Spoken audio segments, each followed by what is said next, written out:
हमारे भैया के फरमाइश है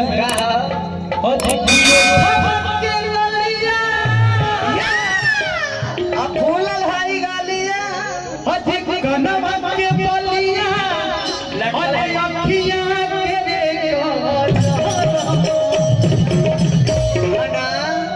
और जो ठबा के ललिया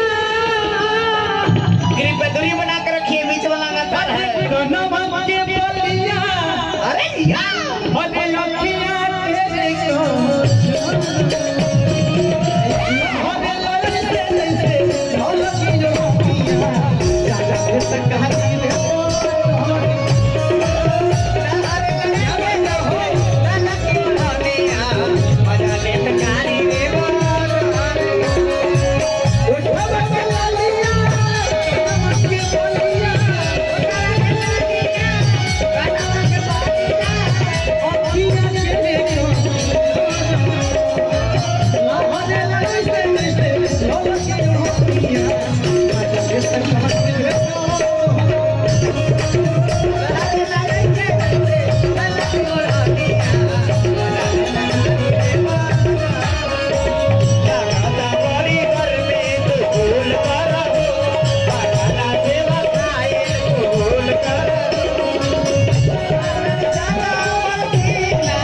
के तारीफ में वो बात कहल जाता है बड़ा भाव से कैसे बड़ी सुंदर लगभग करनी है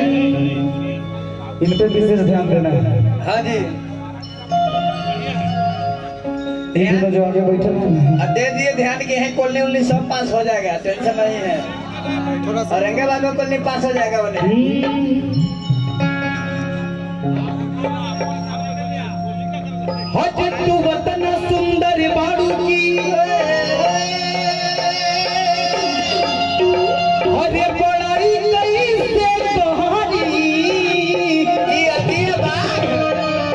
अरे आंखों में तो हर सूरत बसल बा पढ़ाई कैसे अरे दिल तोड़ के ना जइहा अरे क्रिया खा के कहा पूरा पब्लिक के सामने सभी कहानी करा अरे मनुए संघेरा